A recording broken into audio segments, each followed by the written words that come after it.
Pants in the city, paws in the street, tails out right to an urban beat. From the dogs and the cats to the parakeets, all of us, we all never see. Fins and feathers and scales and birds, critters and squeak and chip and purr, wagging their tails to an urban beat. Yes, yes, yeah, we all know the sweet.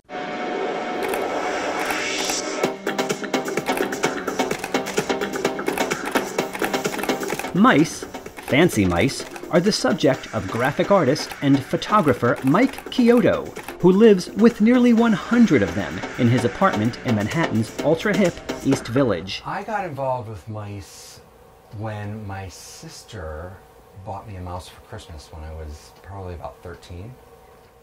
And I've been an animal lover my whole life, and I really wanted a pet mouse, and so she bought me one for Christmas. I bought another one, and then they bred, and then that was it.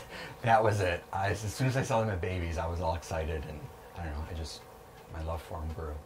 And these are not just any mice. They are transgenic, tri-colored mice that can come in any variety of patterns, from lilac to champagne, from banded chocolate to brindle to splashed red satin. But no matter how fancy, some people still have an averse reaction to mice. What happens when guests walk into Mike's apartment to find so many of them? People sometimes will walk right in, love them, want to hold them, pet them. Other people will come in and, stand back, be very afraid, and then, when I show them to them and they pet them, then they fall for them, and then other people don't want to have anything to do with them. But there really is no need for fear. These are not field mice, nor are they the house mice that occasionally make their way into human dwellings. These domestic mice are tame by their nature and can make great little pets. Domesticated mice are a lot more calm, and you can hold them and you can pet them, and they're very affectionate and they love to be held.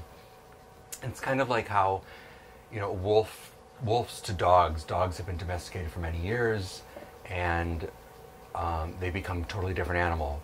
I think it's the same way with mice. They've just been bred and domesticated so many years, they've just become these great animals, great pets. And, Mike maintains, mice are particularly great pets for urban dwellers. I think mice are great pets for the urban dweller because they're small, they don't take up a lot of space, you can keep them on your bookshelf, next to your computer, wherever, in a small cage. They're great to watch.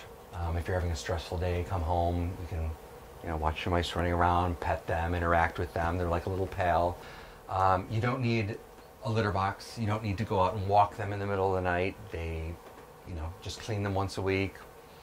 And they're great for a city dweller. They're also great for city dwellers who happen to be photographers. Mike's little pets lend themselves perfectly to be the subject of his art, which has been featured in publications such as the New York Post and Marie Claire. But there are challenges to working with such tiny models. Photographing mice can be a little tricky because they're animals, and animals are unpredictable. You can't always make them do what you want them to do. They're small, you often need a macro lens. Mice also quiver, not out of fear, but their natural state. They'll quiver a little, so you have to be careful not to get a blurry picture and enough light. And you don't even need a lot of space. I don't need to rent out a big studio to shoot my mice. I can shoot them right here in my apartment.